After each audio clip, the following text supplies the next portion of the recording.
Hello and welcome everyone to another edition of Naperville Locals Business Spotlight Interview Series. My name is Dr. Derek Barron and I want to thank you for joining us.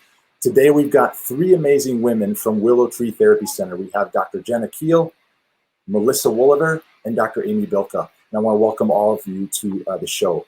As I've said before, if you have any questions or comments about what we're discussing, please feel free to enter them into the comments section. Whether we address them live during the show or we address them after, I'll make sure myself or one of our three guests make sure that we get to those as best as we can, because I think it's important that we have this communication. And today we're really talking about something that's important, especially due to the fact that we've been struggling with some uneasy times in our country, but specifically here in Naperville.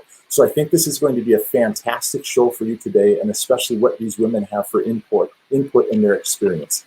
So the first thing, I've got three questions that I'm going to ask each of them, and I'm going to ask them some individual questions. So the first question that I have for all of you, and I'll start with you, Jenna, is what is your area of expertise in therapy? Sure. So first of all, thanks for having us. So my background is twofold. So my interest and my training has always been in working both with individuals with severe and chronic medical conditions, and then also working with people who have experienced trauma. So I work with both of those populations separately, but then I have sort of a unique area of expertise where that overlaps in working with people who have experienced medical trauma. So a lot of my background is in working with people in the cancer community, and so working with individuals diagnosed with cancer, caregivers as well, which often are overlooked, and then individuals who have lost loved ones due to illness. So yeah, a lot of my background also is in working with diverse populations, so understanding the unique difference that each of us brings to the table through our sex, gender, race, faith, all of those things. I think we each, have that training in our background too. So working with diverse populations. Okay, well, it's a great point that you had mentioned. I guess you do often skip the individual that has the medical condition and what they go through, but you forget about, I wouldn't say the family, but you probably forget about some of the caregivers that are in there. And I can imagine that is a traumatic event that they need assistance with. So thank you for that. So Amy, I'm going to ask you as well, what is your area of expertise in therapy? Yeah. Like Dr. Kiel, I also have a background in working with trauma. I feel like that's such an important thing to deal with because in so many ways we've all experienced some type of trauma. I think we're good at identifying those big traumas like a car accident or a near-death experience or something that we all kind of universally can say that's trauma. But I also feel like working with the other traumas that we don't always identify so well, like emotional abuse or bullying or losing a significant relationship in your life. We don't always label that as trauma, but it is, and it is really deeply impactful. And so, working on that in therapy, I think is really important. And I'm also certified in a type of therapy called EMDR, which is proven to help people that have experienced trauma navigate that process successfully and come out of it on the other side feeling more whole again. Yeah, great points. And for you as well, the trauma, we hate to say it, there's too much of it happening from all areas right now. So I'm glad that you're able to share that and share this with the Naperville area people to help them. So Melissa, I guess we're going to save the best for last here in this question. So I'll send it to you as well. What is your area of expertise in therapy? Well, thank you for that fabulous introduction. 100% correct. I actually started my career working with the Department of Juvenile Justice, working with teenage males and females that were incarcerated.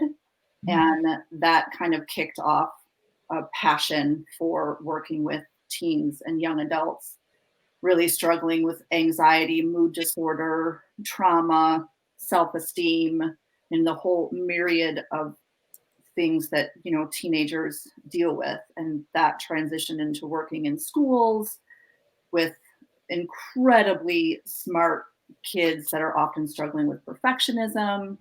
And it just kind of lit a passion, and it's where I put most of my time and energy. Great choice, and an underserved, group, and probably a very, we all make mistakes. Some of us make big ones at a young age, and to dig out from that is probably hard for many. But it seems like you're really truly serving a great underserved population. So thank you for that. All right. So my next question that I'm going to address to all of you, and I'll start with you, Amy, is there a specific population that you feel you work with best? I think what I've found over the years is I really enjoy working with the young adult population. I feel like it's such a transitional time in our lives as we're kind of bridging that gap between adolescence, where there's some safety nets there that protect us, into that kind of big, scary world of adulthood, where we're still trying to figure out who we are, what kind of life we want to have, what career we want to have. And there's just so many unknowns, or not having that fully developed yet. And so I've been really enjoying working with that group to navigate that and figure it out. I also really enjoy working with the LGBTQ plus population as well. So those are kind of the areas that I really enjoy, but I do love everything as well. Good. The word between. So it's the tweens that are having a lot of, issues in life. And it's good if they feel comfortable approaching someone for care, if their parents feel, comfortable approaching someone for care, and those kids will take that next step. What you're doing is foundational to make them better individuals and better humans as we go along. We need a lot more. There's many adults that missed that when they were kids. So, Melissa, I'll ask you the same question. Is there a specific population? I know you talked about the underserved in a sense, but is there a specific population that you like to work with best in your practice? Much like Amy, I really enjoy working with teenagers, females specifically, the self-esteem issues that they face, and again, that transition and looking for that identity, and helping them and supporting them finding their own voice and having confidence in that, and not always feeling like they have to hide parts of themselves for approval or attention or likes on social media. And they keep me really young. I feel much hipper working with that population. That's great. We all need it. And I think one of the big ones from my perspective is the social media hit. I have a 16-year-old son, how that can affect whether it's positive or negative. I know I have some nieces that are affected by social media. So it's a very difficult thing, that the world that they're trying to navigate, not only what coronavirus threw upon us, what school does, and what our peer groups do to us too. So I appreciate that. Now, Jenna, is there a specific population that works best with you in your practice? Yeah, I think, I work with a little bit of everyone. I think both like Amy and Melissa. I do work with some kids and teens. Have a great deal of respect for those clinicians who really enjoy and thrive in working with teens. But I think for me, my specialty is in working with sort of middle-aged and older adults. So because I work a lot with people who have illness, not always, of course, but tend to be people who are in their, I think probably 30s and up. I think, Amy, as you were talking and, about like life transitions and early adulthood, I think I work a lot with people who are in transitions in later adulthood. So people who are transitioning in careers, jobs, especially now, with COVID and losing jobs and things like that, illness, losing loved ones, facing those big existential questions, right? Why are we here? What do we do with our time later on in life is where I spend most of my time and energy in working with people. That's great. Well, as I would like to hit 100 years of age at some point in time, you could definitely put me at middle age here at 50. So there's people that I know I wish had it when they were younger. I wish they had it as they went into marriage. So it's great that you're looking at, my age group, my demographic. Not that it's not important that everybody doesn't see it, but I wish the stigma of therapy wasn't there, because what it can do to change somebody's life, not just teens of transitioning, but transitioning out of that pain segment to the next aspect of life is really important. So, thank you all for doing that. I'd like to kind of ask each and every one of you a specific question. So I'll kind of go around Robin and Jenna. I'm going to start back with you. So what do you recommend your clients who are struggling to cope with such the difficult times right now that we're going through with the coronavirus and our social political climate. So what is it that you're helping your current clients with as we go through this transition in our global economy? Yeah, it's a great question. And I think it's, what's happening right now in our country and across the world is affecting everyone. We are seeing, rates of depression and anxiety increase exponentially, with our people. I see that with my patients. People who are already struggling with anxiety and depression. And so, I think first and foremost, really validating that these can be scary and really unpredictable times, that because you're worried right now and afraid and depressed does not mean there's something wrong with you. This is, kind of a normal reaction to something extraordinary that's happening in our culture right now. And so that validation, I think, is really important. And so I think first I want to address the kind of the socio-political climate and what's happening with that. I think that is incredibly important and affects us all in ways that we are conscious of and not conscious of. And so I would say, I would recommend to people to really lean in to the discomfort of those conversations and what is happening right now. And to really, be open to listening, to sharing our thoughts and opinions, and to not be afraid to have those conversations with our loved ones, with our neighbors, our friends, and our therapists, of course. It's a safe place to kind of explore those things. And also to be involved, I think, on whatever level. I think people feel the most empowered and the most in control when they're active and when they're involved in things. And so whether that's, having conversations with your kids about what's going on, or putting a yard sign out front, or being involved on social media, protesting, whatever that feels, whatever feels right for you, I encourage people to be active in that. And then as far as, being in quarantine because of the pandemic, this is something that has been such a struggle for people, as we all know, and has affected us too. And so I'm really encouraging people two things. So one, to be really flexible and creative about how we use coping, so we all have the things that are our go-tos, right? We go to the gym, we get together with friends, we go to yoga classes, right? All of those things that are our normal go-tos, we don't have right now. Yeah. And so I'm really encouraging people to be flexible about how they're doing those things, right? Not to stop doing those things, but to find other ways of doing them, to kind of really think outside of the box. In terms of how we exercise, how we have social interaction, how we manage our stress, and how we are healthy, right? All of those things are more important now than ever. And so there are, the world is responding to that. We can do a lot of things through technology. So there are a ton of apps and, resources available online to help people stay involved in life and to stay healthy. And I do want to say about that, that does not mean that we should have our faces in front of screens all day, because we have so much technology available to us. I really encourage people to, Naperville is such an amazing place for, walking trails and running trails and hiking and biking and all of those things, and dog parks. And so I'm really encouraging people to be outside as much as possible. And then structure and routine is the second part of what I'm recommending for people, right? When we aren't going into the office or our kids aren't going to school, I think we have to be more vigilant about having structure and routine in our lives, because that's not imposed on us. We have to be more active in making sure that that's happening. And I think as human beings, we need some of that. Yeah, I think we all like structure. But you made many valid points that I like. Being flexible and being open.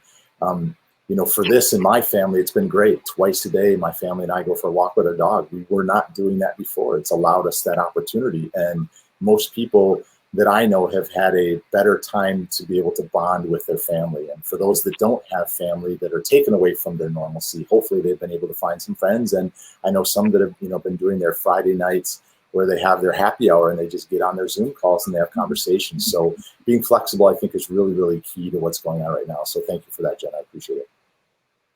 Melissa, my next question is going to be for you. What do you enjoy most about the therapy work that you do? I think my favorite part is that I find it so incredible that people invite me into their worlds. They share highs, lows, excitements, disappointments. They are so, it just takes a lot of courage to sit across from someone that you really don't know and invite them in to your whole life, past, present, current. And I love that. I love that I love working with someone to help them find that comfort and build that trust so that they invite me in and allow me to see that like tied up ball of yarn or all the scattered puzzle pieces, and then really sitting with them and helping them piece it back together or unwind it so it doesn't feel so heavy and overwhelming. I think it's pretty awesome. It's probably one of my favorite parts. No, it's a great point. We are all a piece of work and a piece of art. And if we have the ability to let somebody else, if we struggle ourselves to become the best we can be, you need to understand that you may not always be able to fix it yourself. And if you can reach out to somebody like a therapist, a counselor, somebody that can do something that can say, okay, I see some holes in there that if we pull that string, as you say, that ball of yarn, if we pull that a little bit, some of this will unravel. You have to be open to it. It may be painful along the way, but being open to that to allow your art to blossom. So thank you for sharing that. I appreciate it. And Amy, my question for you is, why should someone seek therapy? Not just necessarily now, even though it is extremely important, but in general, if we go back 4 months, what are the thoughts on that? And now, why should somebody be out looking for somebody to help them? Yeah, that's a great question.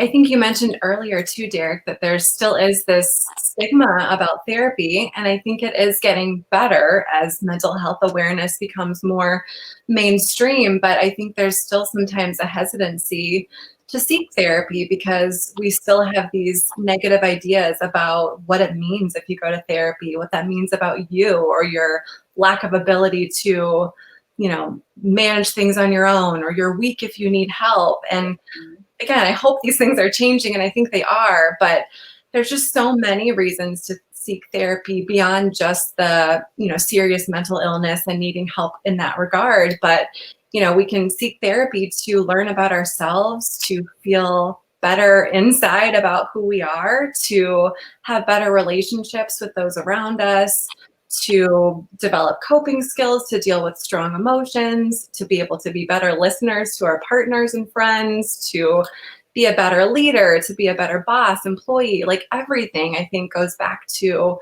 understanding ourselves gives us that power to make changes in our lives. So I think, there's just so many amazing reasons to seek therapy. Yeah.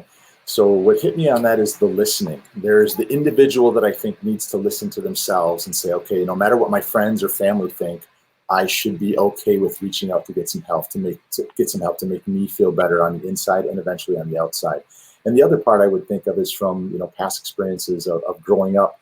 There are adults with children that because they didn't do it, they didn't seek help maybe when they should have, they may not think that it's good for their children to have that, or they're afraid to say, well, if my child goes, it may bring out a weakness in my armor, and all it does is it makes us stronger as individuals. So I appreciate you sharing that.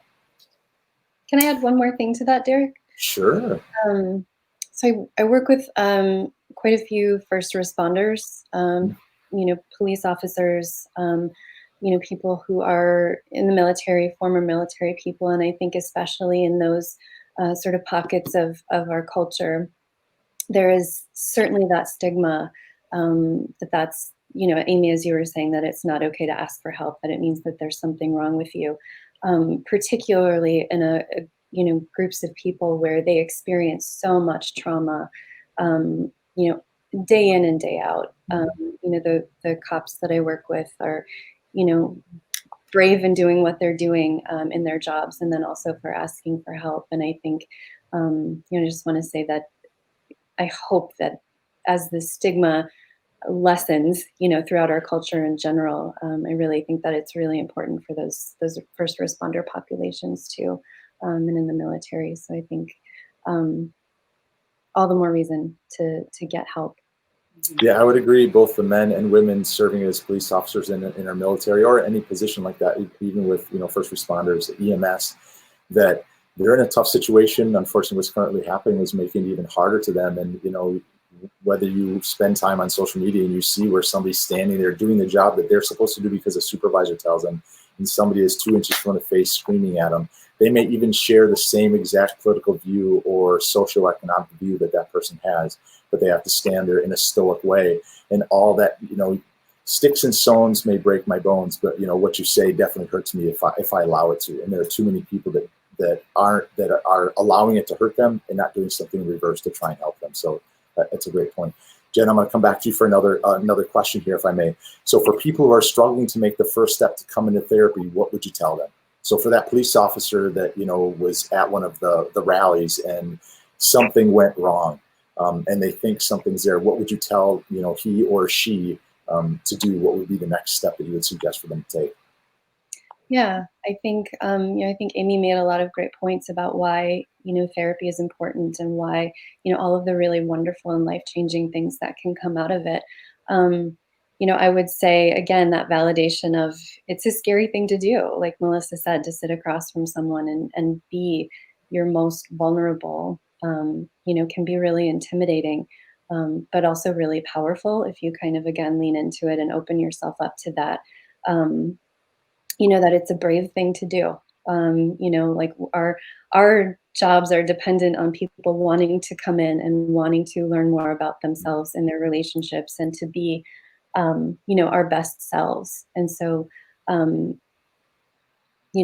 so just really, really encouraging people to try that, and I think, we know as clinicians, that what we talk about in therapy is confidential, right, with a few exceptions. But I think that that's something that people, especially, people who are in the military or the police force, are really concerned about, right? What are you going to do with my information? What happens?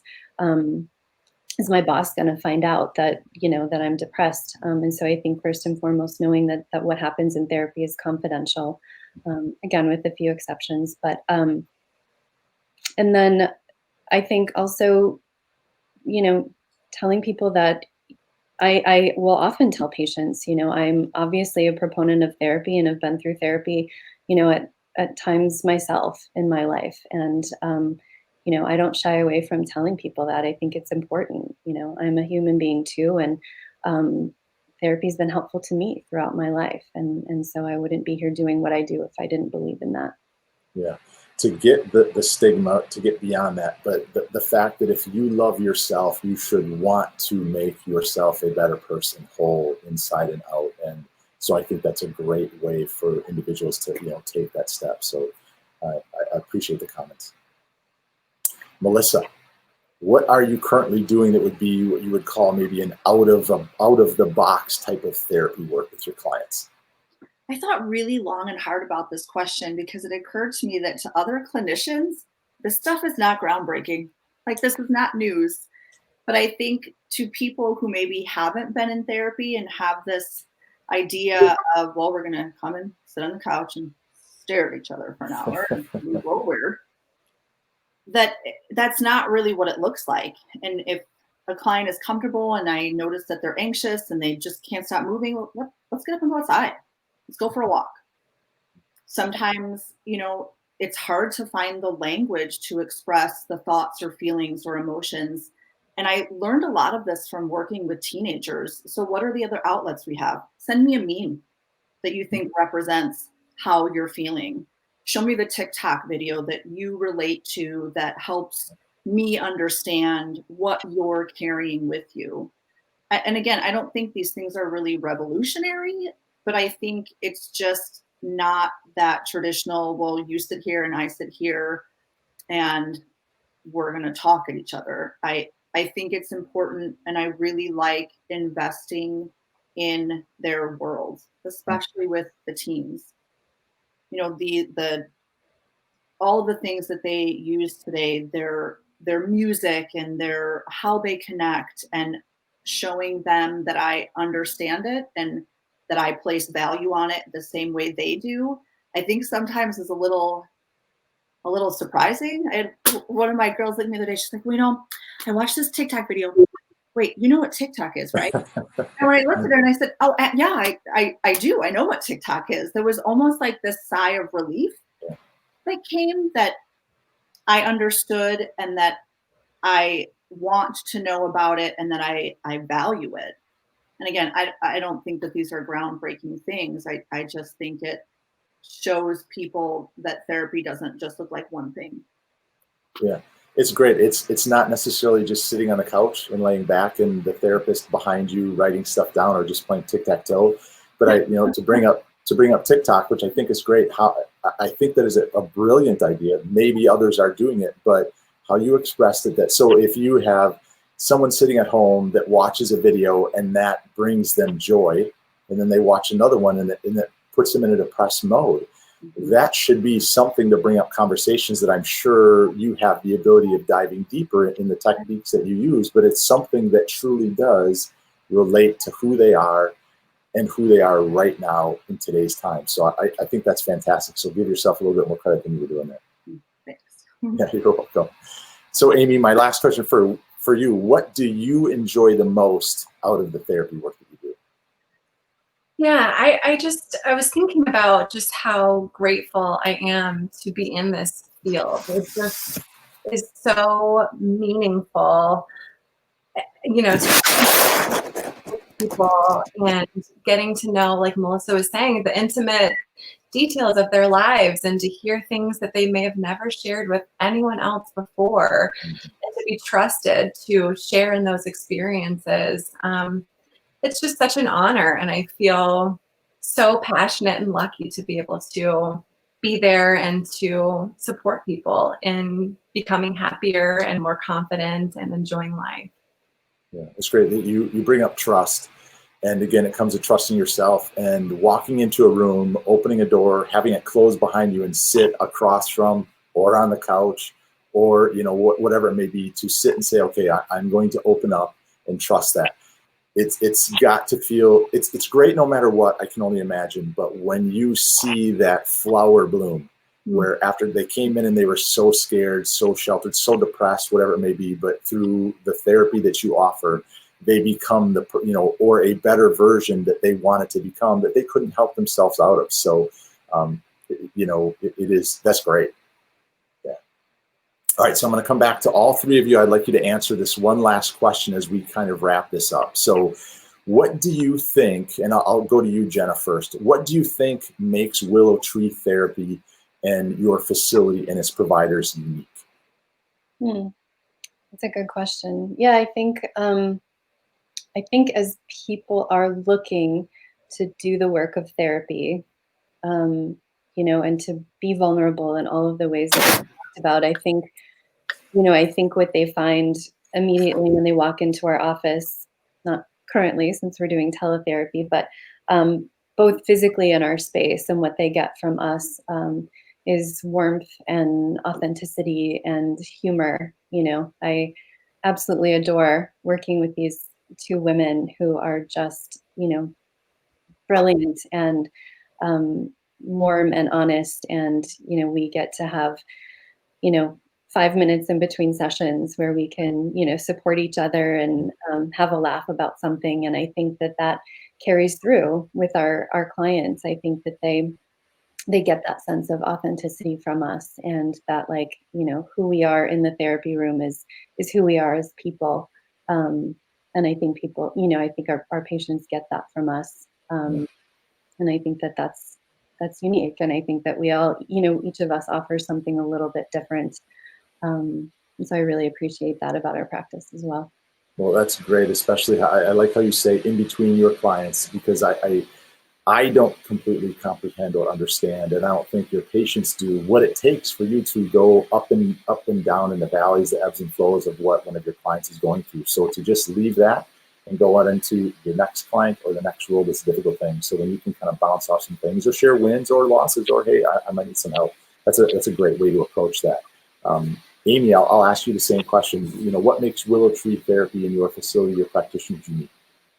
Yeah, I mean, I think Jenna said it beautifully. I think we're just all so passionate, and we truly love our work. And I think that not everyone can say that. And so I think, like Jenna was saying, that does come through. We're in those moments, and we are feeling those highs and lows, and we care so much. And I think, I think that is really special about our group and what we've created together.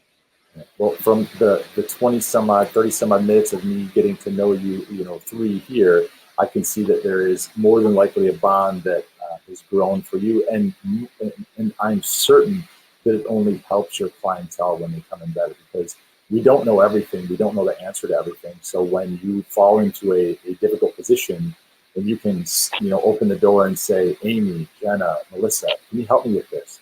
I think that is only a great benefit to the Naperville community. So, Melissa, what is the TikTok? I have a dance. All right, Melissa, again, saving the best for last as you did. If you can give me your thoughts on what this is, what makes Willow Tree Therapy unique for the Naperville community and the residents?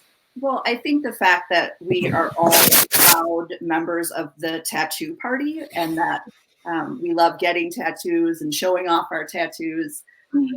Our humor and our candidness and our humility, I think that we are able to model some of the things that we're asking our clients to try, not being afraid to make mistakes, being a human being, being just as vulnerable in session. Sometimes it's really hard not to cry with a client when they're having a moment and they're sharing something, and to show them that it's okay to emote, and it's okay to make mistakes, and it's okay to be vulnerable, and then be funny about it and be candid about it.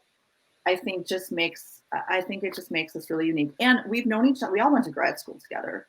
Oh, wow. We've been plotting this for a very long time, and supporting each other and helping each other grow and mature as clinicians, and challenge each other and support each other. So I think that we have a history, and I think that bond and that history comes through in how we connect with other people. That sounds like a great connection. And I think what you talked about was having empathy. Empathy for the people that are coming in, empathy for your friends that are your workmates, if you wish. So that's something that's hidden, that most people don't care to show. But I think that probably is what bonds you all three together, and bonds your business and your practices even that much better. So thank you for that, Melissa. So as I wrap up here, Amy, Melissa, and Jenna, thank you very much for taking some time out of your day here on a Thursday. I think what the Naperville residents can get from this is you have a group of friends that are clinicians that care about themselves, care about each other, and care about the community. They have a way of reaching all different demographics in Naperville, and those that are having, no matter what stage of life you're in, they have the ability to help you. So I really want to say thank you to all three of you for coming on and sharing, a bit about yourselves and a bit about your practice with us here in Naperville. So thank you for that. Thank you very much. Yeah, my pleasure. So now for those of you that have watched this, I would ask for two favors. Number one is, if there is somebody, and if that somebody is you, please reach out to one of these three women. And, I'm sure they would be okay if you reached out to somebody else that you may feel comfortable with, but reach out to somebody if you need help.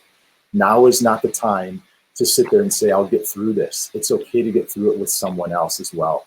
The other thing I would like you to do is, if you think this is a useful video and you think what these three women have to share, please take this video and share it elsewhere.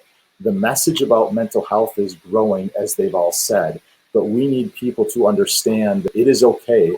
The dogma and the stigma that goes along with it is breaking free. And in order for you to be better, for you to be a better self, you have strong roots, but it doesn't mean that the flower that you produce at the end can't change at any point in time. So please share this to other people. Again, my name is Dr. Derek Barron. I appreciate you supporting Naperville Local. I appreciate you watching us inside of the Naperville Business Spotlights. If there's any businesses that you would like us to spotlight, please let me know. So again, thank you for everybody watching, and thank you again to Amy, Melissa, and Jenna for your time today. I look forward to meeting all three of you again. Maybe we'll do another wrap-up call. Thank you all very much. Thank you. Thanks. All right. Bye for now, Naperville. Stay safe.